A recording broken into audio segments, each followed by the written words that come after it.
नमस्कार, सुप्रभातम। आज हम कक्षा नवम का काव्यांजलि का हिंदी का प्रथम पाठ साखी पढ़ेंगे। इसके रचनाकार कबीरदास जी हैं। कबीरदास जी एक धर्मगुरु थे। इनका जन्म सन 1398 ईस्वी में काशी में हुआ था, किंतु यह एक किंवदंती है कि उनका जन्म काशी में हुआ था, क्योंकि कुछ लोग उन्हें काशी में मानते हैं, कुछ बनारस में और कुछ उनको मगहर में मानते हैं। किंतु उचित प्रमाणों के हिसाब से यह सिद्ध हुआ है कि उनका जन्म काशी में हुआ था। एक किंवदंती यह भी है कि एक ब्राह्मण विधवा स्त्री थी जिसको रामानंद गुरु की कृपा से एक पुत्र की प्राप्ति हुई थी, किंतु समाज के भय के कारण से उस स्त्री ने इनको क्या करा, एक लहरतारा नदी में प्रवाहित कर दिया था। फिर ये एक नीमा नाम की और नीरू नाम के जुलाहा दंपति को प्राप्त हुए, जिन्होंने इनका पालन पोषण किया। इस कारण से इन पर हिंदू और मुस्लिम दोनों ही धर्मों का प्रभाव मिलता है। फिर इनका विवाह एक लोई नाम की स्त्री से हुआ। इनके दो पुत्र हुए, कमाल और कमाली। ये एक धर्मगुरु थे। जीवन के अंतिम क्षणों में ये मगहर चले गए थे, क्योंकि उस समय समाज में यह धारणा थी कि लोग यह कहते थे कि मगहर में मरने से जो है नरक की प्राप्ति होती है और काशी में मरने से स्वर्ग मिलता है। इसलिए इस अंधविश्वास को दूर करने के लिए ये अंतिम समय में मगहर में चले गए। वहीं पर क्या हुआ, इन्होंने अपने शरीर को त्याग दिया। फिर हिंदू और मुस्लिम में लड़ाइयाँ होने शुरू हो गई, आपस में मतभेद हुआ, क्योंकि हिंदू चाहते थे कि वो जो है कबीरदास जी को जलाएंगे और मुस्लिम चाहते थे कि वो इन्हें दफना दें।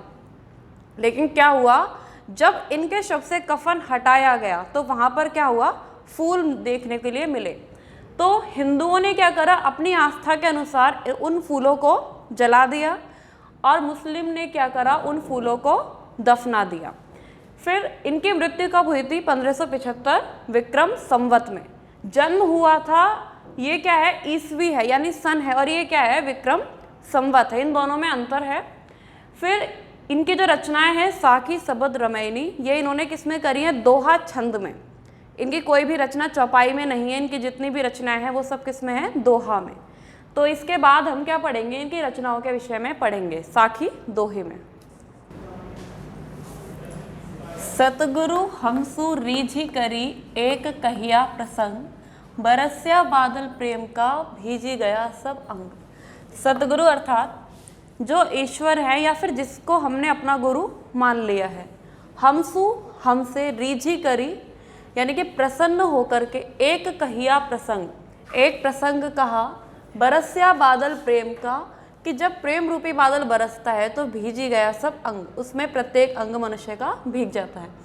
इसमें बरस्या बादल प्रेम का अर्थात क्या है, सतगुरु हमसु रीझी करी, ईश्वर ने जो सतगुरु है उन्होंने हमसे प्रसन्न होकर के एक ज्ञान की बात बताई, अर्थात एक उपदेश दिया या एक कथा सुनाई कि भक्त सुनो, बरस्या बादल प्रेम का, जब ज्ञान रूपी प्रेम की वर्षा होती है तो मनुष्य का प्रत्येक अंग भीग जाता है। अर्थात मनुष्य के अंदर जितना भी अज्ञान होता है, जितनी भी मलिनता होती है, वह सब जो है उस प्रेम रूपी बादल की वर्षा होने पर सब कुछ भीग करके दूर हो जाती है। अगला है, राम नाम के पट तरे देवे को कछु नाही। राम नाम के यानी प्रभु के नाम के पट तरे समान, देवई को कछु नाही, देने के लिए दूसरी अन्य कोई वस्तु नहीं है। क्या ले गुरु संतोषिए, होश रही मन माही। होश कहते हैं इच्छा को, किसी चीज़ की कोई अभिलाषा है या कोई इच्छा है। तो क्या कह रहे हैं कबीरदास जी कि राम नाम के समान, कि दुनिया में जितनी भी चीज़ें हैं वो सब उन्होंने क्या कह दी है, निरर्थक है, किसी का भी कोई भी मूल्य नहीं है। यानी राम नाम के सामने कोई भी चीज़ मूल्यवान नहीं है। देवई को कछु नाही, किसी को यदि कुछ देना है तो राम नाम का रूपी जो है ज्ञान दे दें, दूसरे अन्य कोई भी वस्तु देने के योग्य नहीं है। क्या ले गुरु संतोष ये, होश रही मन माही। कबीरदास जी कह रहे हैं कि अपने मन में उस वस्तु को, यानी राम नाम के समान जो एक ज्ञान रूपी जो वस्तु है, उसको लेकर के संतोष कर लीजिए, होश रही मनमाही। और उस वस्तु को पाने के बाद मनुष्य के मन में अन्य कोई भी इच्छा नहीं होनी चाहिए। अर्थात क्या कह रहे हैं कि राम नाम के समान कुछ भी देने के लिए चीज़ नहीं है, क्योंकि जब हमें राम नाम रूपी ज्ञान मिल जाता है तो हमारे मन में अन्य कोई भी अभिलाषा या कोई इच्छा नहीं होती। अर्थात ज्ञान मिलने के बाद मनुष्य को किसी धन की, किसी सुख की इच्छा नहीं होती है। ज्ञान प्रकाशा गुरु मिल्या, सो जिनि बिसरी जाई, जब गोविंद कृपा करी तब गुरु मिल्या आई। क्या कहा गया है? ज्ञान प्रकाश यानी जब हमारे हृदय में ज्ञान रूपी जो दीपक है वो प्रज्वलित हुआ है, अर्थात जब हमारे मन में ज्ञान का प्रकाश हुआ है। ज्ञान का प्रकाश होने का मतलब ये नहीं है कि हमें किसी वस्तु का ज्ञान नहीं था। ज्ञान का प्रकाश होने का तात्पर्य ये है कि मन में किसी के प्रति कोई भेदभाव ना होना, किसी से कोई ईर्ष्या नहीं होना। ईर्ष्या और प्रतिस्पर्धा दोनों ही क्या है? आगे बढ़ने के लिए होती हैं। देखो, ईर्ष्या होगी तो भी मनुष्य क्या कहेगा कि मुझे आगे बढ़ना है, लेकिन प्रतिस्पर्धा में क्या होता है? हम आगे तो बढ़ते हैं लेकिन सामने वाले को पीछे छोड़ करके नहीं बढ़ते।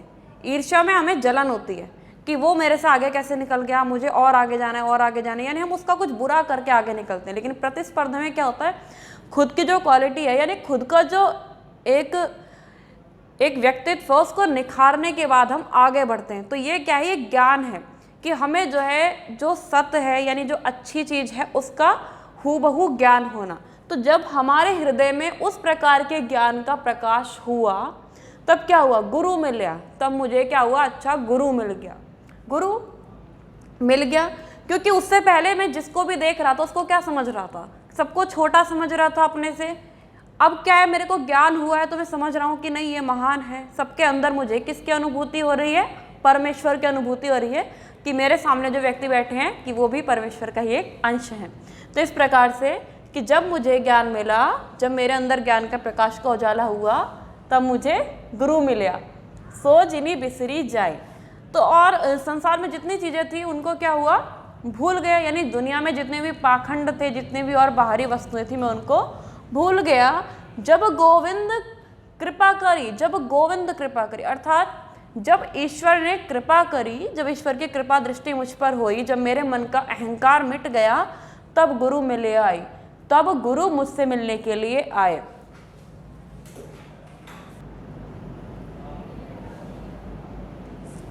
माया दीपक नर पतंग, भ्रमि भ्रमि इवई पड़ंत, कहे गंभीर गुरु ज्ञान थे एक आध उबरंत। यहाँ पर माया अर्थात संसार, जो भ्रमजाल है, उसकी जो उपमा दी गई है वो किससे करी गई है? नर से।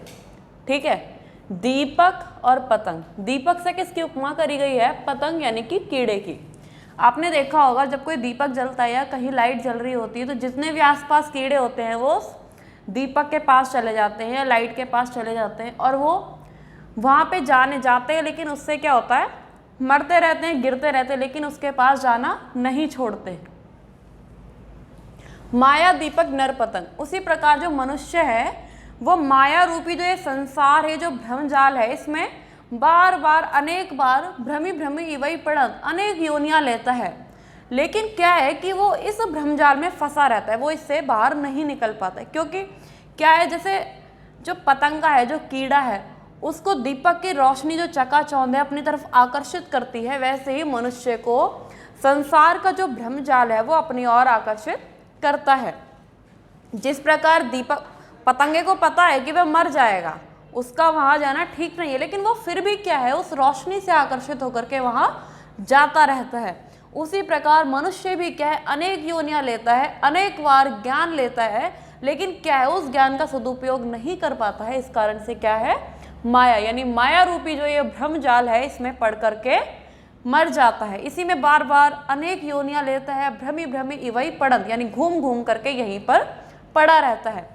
कहे कबीर गुरु ज्ञान थे, यानी कबीर दास जैसे कई महान संत कह गए हैं, एक आध उपरंत, एक आध ही मनुष्य यहाँ से निकल पाता है। कैसा मनुष्य निकल पाता है?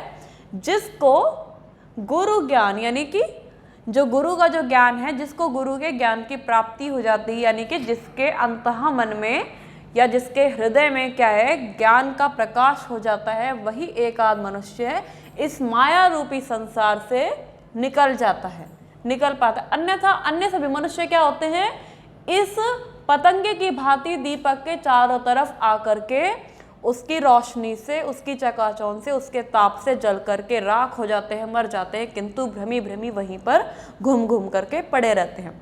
इसका तात्पर्य क्या है इस दोहे का, कि मनुष्य क्या है, उस पतंगे के समान है जो दीपक के चारों तरफ माया रूपी संसार में जो है अनेक योनियों में भटकता रहता है, और यहाँ पर आकर के क्या है, धन की लालसा में या अन्य सुख वैभव की इच्छा में यहीं पर आकर के घूमता रहता है, किंतु इस संसार के काल चक्र से वही बाहर निकल पाता है जिस मनुष्य को सच्चा ज्ञान प्राप्त हो जाता है। सच्चा ज्ञान प्राप्त कब होता है, जब मनुष्य जो है अपने हृदय के अंदर ज्ञान का प्रकाश देखता है या उसको पाने की कोशिश करता है। आगे है, जब मैं था तब गुरु नहीं, अब गुरु है हम नाही, प्रेम गली अति साकरी तामे दोना समाही। जब मैं था, मैं, ये मैं क्या है, यानी अहंकार, एक घमंड है कि हाँ मैं कुछ हूँ, ठीक है। जब मैं था तब गुरु नहीं, अब हम क्या समझ रहे हैं, हम अपने आप को कि हम जो है कुछ हैं, यानी अपने ऊपर क्या है, हमें एक अहंकार है, एक घमंड है कि हाँ मैं भी कुछ हूँ। अगर हम ये सोचेंगे कि हाँ मैं अलग हूँ और गुरु अलग है, तो ऐसे सोचेंगे तो एक जगह पे दो लोग नहीं आ सकते हैं। तो जब मैं था तब गुरु नहीं, अब क्या सोच रहा है भाई, अज्ञानी मनुष्य क्या सोच रहा है कि जब मैं था तब गुरु नहीं थे और अब गुरु है तो मैं नहीं हूँ, ठीक है। यानी वो दोनों को क्या समझ रहा है, अलग अलग करके देख रहा है। प्रेम गली अति सांकरी तामे दोनों समाई। तो कबीरदास जी क्या कह रहे हैं कि हे मूर्ख इंसान, प्रेम गली अति सांकरी, जो प्रेम रूपी जो गली है वो अत्यंत ही क्या है, छोटी है, उसमें दो मनुष्य एक साथ समाहित नहीं हो सकते। या तो तुझे अपना त्याग करना पड़ेगा या फिर गुरु का त्याग करना पड़ेगा। और अगर तू चाहता है कि तुझे गुरु मिले तो तुझे क्या सोचना पड़ेगा कि तुम दोनों क्या हो, एक हो। जब तक तुम्हारे मन में ये भाव रहेगा कि मैं अलग हूँ, मेरी अलग सत्ता है, यानी अपने ऊपर जब तक हमें क्या होगा, एक घमंड रहेगा, एक अभिमान रहेगा कि हाँ मैं भी कुछ हूँ इस संसार में, तब तक क्या है, मुझे ज्ञान की प्राप्ति नहीं होगी। यदि मुझे ज्ञान भी चाहिए, गुरु भी चाहिए और खुद को भी रखना है उस जगह पर, तो क्या है, उन सबको मुझे क्या करना पड़ेगा, एक करना पड़ेगा। क्योंकि प्रेम रूपी जो गली है वो कैसी है, अत्यंत ही सांकरी अर्थात पतली है, जिसमें दो लोग समाहित नहीं हो सकते। आगे है, भगति भजन हरि नाव है, दूजा दुख अपार, मनसा वाचा कर्मणा, कबीर सुमिरन सार। अब इसमें कबीरदास जी क्या कह रहे हैं, भगति भजन हरि नाव है, दूजा दुख अपार। यानी जो मनुष्य क्या करता है, जो मनुष्य हरि का भजन करता है, ठीक है, हरि का गुणगान करता है और हरि रूपी नाव पर बैठकर विचरण करता है, अर्थात ईश्वर का ध्यान मगन करता है, दूजा दुख अपार, उसको कोई अन्य महान दुख भी, उसको कोई कष्ट नहीं दे सकते, यानी उसको संसार का कोई भी दुख नहीं लगेगा। किस मनुष्य को, जो मनुष्य निरंतर ही ईश्वर का क्या कर रहा है, गुणगान कर रहा है, भजन कर रहा है, और जिसकी जो नाव है, यानी संसार रूपी सागर की नाव को चलाने वाले स्वयं जिसके नाविक कौन है, हरि हैं, श्री हरि हैं, उस मनुष्य को अन्य कोई भी दूसरा अपार दुख भी घेर नहीं सकता है। मनसा वाचा कर्मणा, मनसा मन से, वाचा वाणी से, कर्मणा कर्म से, कबीर सुमिरन सार। क्या कह रहे हैं कबीरदास जी कि उस ईश्वर का क्या करना है, सुमिरन करना है, यानी उन्हीं का भजन करना है। क्यों करना है, क्योंकि संसार रूपी जो सागर है उसको पार करने के लिए नाविक कौन चाहिए, हम स्वयं नाविक नहीं बन सकते, हम तो उसमें बैठने वाले हैं। तो उस हमें कैसे नाविक की आवश्यकता है, यानी हरि, हरि की ही नाव हो और हरि ही उसका नाविक हो, तभी हम इस संसार से पार पा सकते हैं। और संसार उस हरि को अपने पक्ष में करने के लिए क्या करना है, मन और वाणी और कर्म से क्या करना है, उस हरि का सुमिरन करना है, भजन करना है और उनकी भक्ति करनी है। आगे है, कबीर चित चमकिया चहु दिशि लागी लाई, हरि सुमिरन हाथों गड़ा बेगे लेहु बुझाई।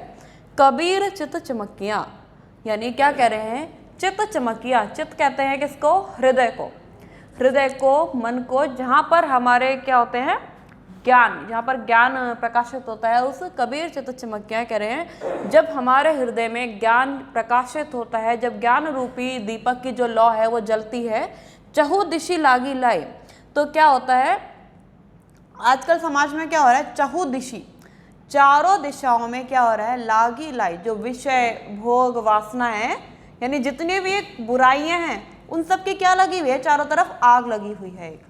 क्या है कि किसी को ये चीज पानी है, किसी को धन पाना है, किसी को कुछ और पाना है, तो चारों दिशाओं में क्या हो रहा है, इस प्रकार की ये विषय भोग वासनाओं से संबंधित क्या लगी हुई है, आग लगी हुई है। हरि सुमिरन हाथों घड़ा। किंतु कबीरदास जी क्या कह रहे हैं कि जिस मनुष्य के हाथ में हरि सुमिरन, हरि के सुमिरन का यानी हरि के भजन करने के पश्चात जो एक पुण्य रूपी जो घड़ा आया है ना हाथ में, वो हाथ में जिसके घड़ा है, बेगे लेहू बुझाए, वही जो है इस आग को बुझा सकता है। यानी जिस मनुष्य के हृदय में ज्ञान रूपी प्रकाश उदय हो चुका है, ज्ञान का उजाला हो गया है, तो वो मनुष्य जो है इस संसार में जो चारों दिशाओं में जो ये आग लगी हुई है भोग विषय वासनाओं की, उस आग को वही मनुष्य बुझा सकता है जिसके हाथ में हरि के सुमिरन से किया हुआ अभिमंत्रित जो जल है, जो ये घड़ा है, उस घड़े के जल से जो ये आग है इसको वही बुझा सकता है जिसके हाथ में क्या है, हरि का सुमिरन करने के बाद एक पुण्य रूपी जो जल यानी ज्ञान रूपी जो जल प्राप्त हुआ। अर्थात जब आपके अंदर ज्ञान की वो हो जाएगी, जब आपके अंदर ज्ञान का उजाला आ जाएगा, ज्ञान प्रकाशित हो जाएगा, तब आपको बाह्य जितनी भी चीज़ें हैं यानी सांसारिक कोई भी चीज़ है वो आपको अपनी तरफ आकर्षित नहीं कर सकते। अर्थात आप अपनी आवश्यकता से अधिक कुछ भी चीज़ का वहन नहीं कर सकते। अनशड़िया झाई पड़ी पंथ निहारी निहारी, जीवड़िया छाला पड़िया राम पुकारी पुकारी। कबीरदास जी कह रहे हैं कि पंथ निहारी निहारी, रास्ते को देखते देखते अनशड़िया झाई पड़ी, यानी जो पूरी खाल है उस पर झाइयाँ पड़ गई हैं, यानी उसकी जो उम्र है वो बहुत ही ज़्यादा बीत गई है, वो बूढ़ी हो गई है। जीवड़िया छाला पड़ी, जीव पर छाले पड़ गए हैं, राम पुकारी पुकारी, राम को पुकारते पुकारते। अर्थात ईश्वर की राह देखते देखते, उनका ध्यान करते करते, उनको पुकारते पुकारते जीव पर क्या हो गए, छाले पड़ गए हैं, और जो त्वचा है उस पर झाइयाँ पड़ गई, यानी उसकी पूरी उम्र बीत गई है किस काम को करते करते, ईश्वर को पुकारते पुकारते। यह जो प्रसंग है किसके लिए, ये शबरी के लिए भी कहा जा सकता है कि शबरी जो थी वह, उन्हें जवानी में ये कहा गया था, जब वो जवान थी तब ये कहा था उन्हें ऋषि ने कि आपको जो है राम के एक बार दर्शन होंगे। उन राम के दर्शन करने की लालसा में वो बूढ़ी हो गई, किंतु राम बहुत जो है विलंब से गए थे। तो क्या कहा गया है, जीवड़िया छाला पड़िया राम पुकारी पुकारी, राम को पुकारते पुकारते, रास्ते को देखते देखते आते जो थी वो बिल्कुल सिकुड़ गई थी, और चेहरे पर क्या हो गया था, झाइयाँ पड़ गई थी, जीभ पर छाले पड़ गए थे। शबरी के बारे में कहा जाता है कि जब वो क्या करती, जब से उन्हें कहा गया था कि राम तुम्हें दर्शन देंगे एक बार, तब से वो क्या करती थी, रोज उस रास्ते को साफ करती थी, फूल बिछाती थी, किस लिए कि एक दिन मेरे प्रभु आएंगे। तो वही हमें क्या करना है, अगर हमें ईश्वर को पाना है तो हमें शबरी जैसा ये धैर्य अपने अंदर लाना होगा, क्योंकि ईश्वर इतनी जल्दी आसानी से हमें नहीं मिलेंगे। अगर ईश्वर चाहिए, राम को पुकारने पे अगर आप चाहते हैं कि राम आपको मिले, तो आपको उसके जैसी क्या करनी होगी, तपस्या करनी होगी। रोज अपने इस क्या करना है, उसका मनन करना है, उसका चिंतन करना है, उनका क्या करना है, ध्यान करना है। जिस प्रकार से पंथ निहारी निहारी, रास्ते को देखते देखते, राम को पुकारते पुकारते जीभ पर उनके छाले पड़ गए, उनकी आते के आते सिकुड़ गई, चेहरे पर क्या हो गई, झाइयाँ पड़ गई। अर्थात जिस प्रकार उनकी उम्र बीत गई, किस लिए, राम को पुकारते पुकारते। उसी प्रकार यदि ईश्वर को हम चाहते हैं कि हमें ईश्वर की प्राप्ति हो, तो हमें भी उनके जैसा धैर्य अपने अंदर धारण करना होगा। आगे कबीरदास जी कह रहे हैं, झूठे सुख का सुख कहे मानत है मनमोद, जगत चबेना काल का कछु मुख में कछु गोद। क्या कह रहे हैं कि जो मनुष्य का जो मन है ना, वो अत्यंत ही कैसा है, चंचल है। यानी जो चीज़ हमें अच्छी लग रही है हम कहते हैं कि वो अच्छी है, और जो खराब लग रही है उसको खराब कह देते हैं। यानी मन, हमारा जो मन है वो डिसाइड करता है कि क्या अच्छा है क्या बुरा है। हम अपनी बुद्धि का यूज़ करते ही नहीं है, हम ये देखते ही नहीं है ज्ञान से, हम यानी अपनी जो हमारी नॉलेज है उसके हिसाब से हम ये डिसाइड कर ही नहीं पाते कि ये सही है या गलत है। तो क्या है, मानत है मन मोद, मनुष्य का जो ये मतवाला जो मन है ना, चंचल, झूठे सुख को सुख कहे, ये क्या करता है, झूठे सुख को सुख कहता है। चाहे उसे पता है कि भाई कोई भी मान लो हमने कोई गाड़ी ली है, ठीक है, हमने कह दिया भाई हम गाड़ी लेंगे हमें खुशी मिलेगी, लेकिन क्या है, झूठा सुख है, भौतिक है, आध्यात्मिक सुख तो नहीं है। आध्यात्मिक सुख क्यों नहीं? क्योंकि भाई उसकी सर्विस है, उसमें पेट्रोल डल रहा है या डीजल जो भी डल रहा है, उसमें जो पैसा जा रहा है, उससे कोई सुख तो नहीं मिल रहा ना हमें।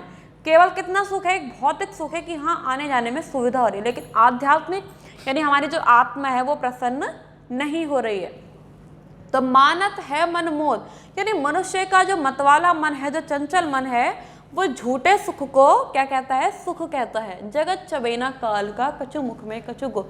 किंतु जगत चबैना काल का, ये जो संसार जो है ना, जब इसकी मृत्यु का समय आता है, यानी संसार का जो ये मृत्यु चक्र है, जो काल चक्र है, उसमें मनुष्य की स्थिति कैसी है? कछु मुख में कछु गोद।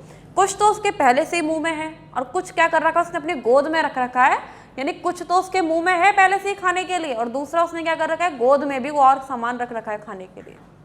ठीक है, तो मनुष्य क्या है कि उसका मन कैसा है? अत्यंत चंचल, अत्यंत मतवाला मन है उसका, जो झूठे सुख को सुख कहता है, अर्थात कुछ पहले से ही उसके पास मौजूद है और कुछ उसने और अपनी सुविधाओं के लिए रख रखा है। किंतु काल का जब चक्र आता है तो सब कुछ नष्ट हो जाता है।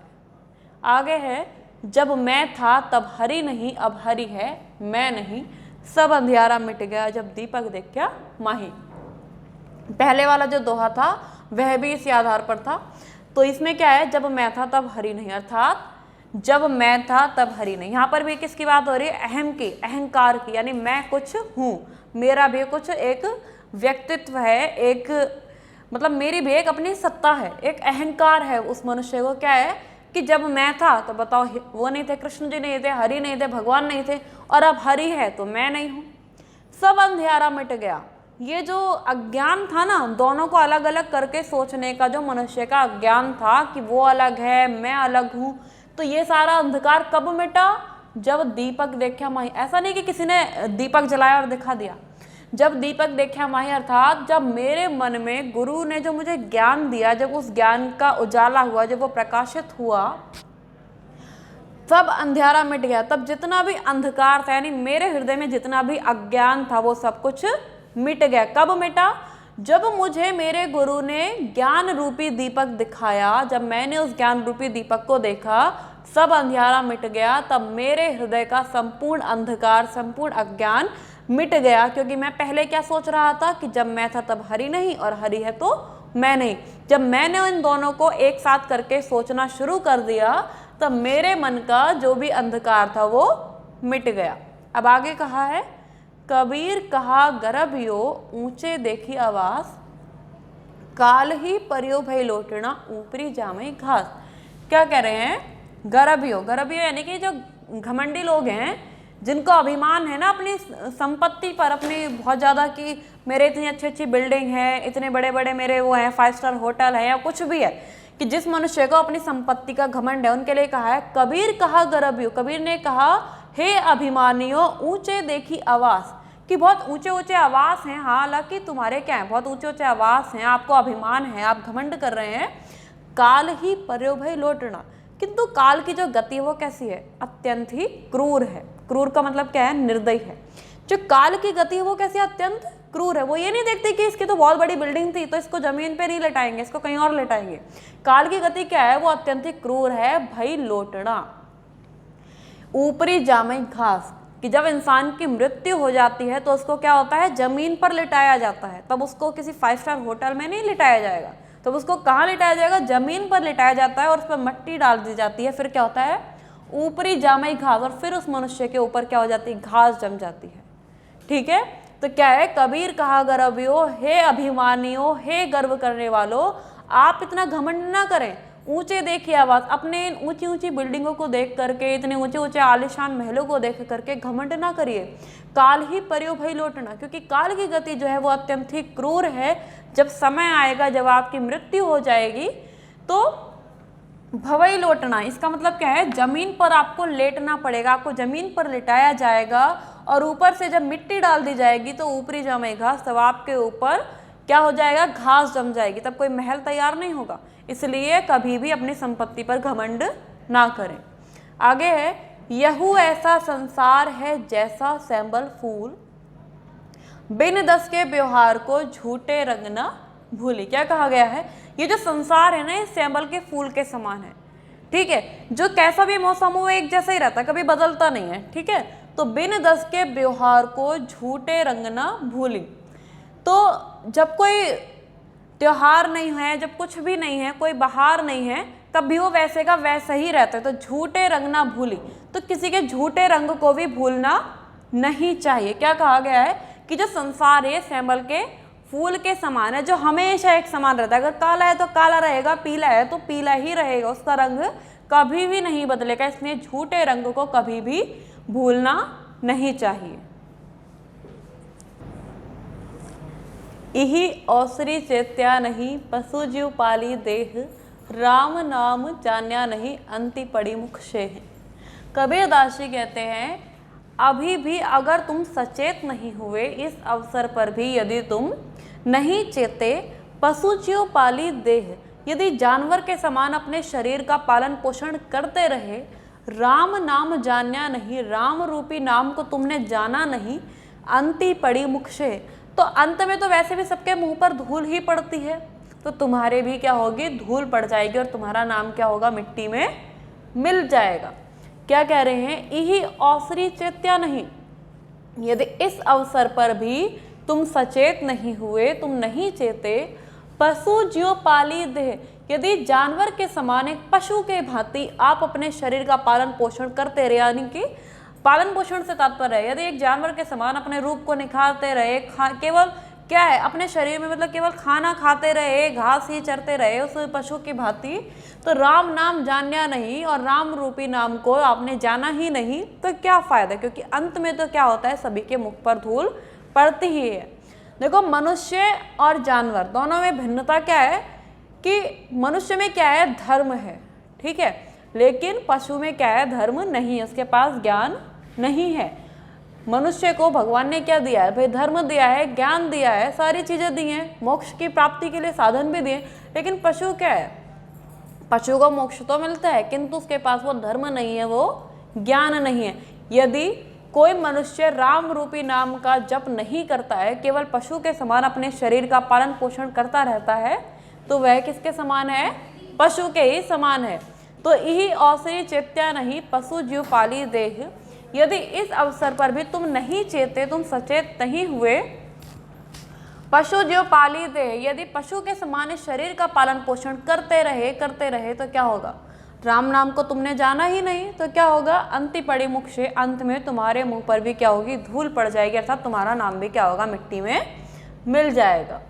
यह तन कांचा कुंभ है, लिया फिरे था साथी, ढबका लागा फूट गया, कछना आया हाथी। क्या कहा है? यह तन काचा कुंभ है, ये जो शरीर है मनुष्य का, ये किसके समान है? कच्चे घड़े के समान है। मनुष्य का शरीर कैसा है? कच्चे घड़े के समान है। लिया फिरेता साथी, जिसे हरदम जो है मनुष्य अपने साथ लिए फिरता है। ढबका लागा फूट गया, यानी जरा सा धक्का लगने पर जैसे एक घड़ा फूट जाता है ना, और फिर उसमें से कुछ भी हासिल नहीं कर सकते आप, उसी प्रकार मनुष्य है, यदि उसका ये शरीर नष्ट हो गया, यदि ये शरीर नष्ट हो गया और आपने ईश्वर का गुणगान नहीं किया, उसको नहीं पाया, तो क्या फायदा? कुछ भी आपके हाथ में नहीं आएगा। अर्थात जैसे एक कच्चा घड़ा है, वो अगर हल्का सा भी भूमि पर गिर जाए तो क्या होगा? वो टूट जाएगा, फिर ना तो आप उसमें कोई पानी रख सकते हैं, ना दूध रख सकते हैं, ना कुछ और चीज रख सकते हैं। उसी प्रकार मनुष्य का क्या है? शरीर है, जिसे इंसान हमेशा क्या अपने साथ लेकर के घूमता है। अगर ये शरीर नष्ट हो गया, घड़े के समान अगर ये नष्ट हो गया, तो क्या फायदा? क्योंकि आपको मोक्ष तो वैसे भी नहीं मिलेगा, आपकी जो स्थिति है वो तो एकदम खराब हो गई ना। तो जिस प्रकार घड़ा धक्का लगने से टूट गया और उस पर फिर कुछ भी हासिल नहीं हो सकता, उसी प्रकार मनुष्य का यह जो शरीर है कच्चे घड़े के समान है, जिसके नष्ट हो जाने पर उसको कुछ भी हासिल नहीं हो सकता है। आगे है, कबीर कहा गर्भियो देही देखी सुरंग, बिछड़िया मिलबो नहीं ज्यो काचुली भुवंग। क्या कहा है? जिन मनुष्य को अपने शरीर पर बहुत ज़्यादा घमंड होता है कि मैं तो इतना सुंदर हूँ, मेरी पर्सनैलिटी इतनी अच्छी है, या मैं इतनी लंबाई मेरी इतनी अच्छी है, मैं इतना खूबसूरत हूँ, मेरे बाल ऐसे हैं, तो क्या है? कबीर कहा गर्भियो, उन अभिमानियों से कबीर कहते हैं कि अरे घमंडी लोगों, हे अभिमानियों, देही देखी सुरंग, तुमने इस शरीर की शोभा तो बहुत अच्छी कर ली है, बहुत अच्छा वो कर लिया है, बिछड़िया मिलबो नहीं, किंतु यदि एक बार तुम्हारी मृत्यु हो गई, ये शरीर नष्ट हो गया, तो ये तो दोबारा मिलेगा ही नहीं ना, फिर इसको सजाने से फायदा क्या है। यदि कुछ निखारना है तो क्या निखारो, अपनी आत्मा को निखारो, अपने अंतःकरण को शुद्ध करो, अपने हृदय में जो मलिन भावनाएं हैं उनको दूर करो। इस शरीर को सुंदर करके क्या फायदा। ज्यों कांचली भुवंग, क्या कह रहे हैं, जिस प्रकार सांप के लिए क्या कहा है कि जिस प्रकार सांप जो है अपनी पुरानी कैंचुली को छोड़ करके दूसरी को ग्रहण करता है, उसी प्रकार मनुष्य का क्या है, शरीर है, जो एक बार छोड़ने पर क्या होता है, उसको दूसरा लेना पड़ता है, उसको वही पुराना शरीर नहीं मिल सकता। ठीक है, तो क्या कहा है कि कबीर कहा गरबियो, हे अभिमानियों, इस शरीर की सुंदरता पर आप क्या है, इतना घमंड ना करें।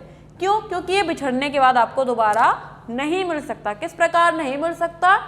जिस प्रकार सांप यदि अपनी कैंचुली को त्याग दे तो उसको वह कैंचुली दोबारा नहीं मिल सकती, उसी प्रकार मनुष्य को एक बार शरीर त्याग करने पर दूसरा शरीर नहीं मिल सकता है। धन्यवाद। अगली वीडियो जो है, अगले पार्ट की जो मीराबाई का जो पदावली पाठ है, वो आपको अगली वीडियो में देखने को मिल जाएगा।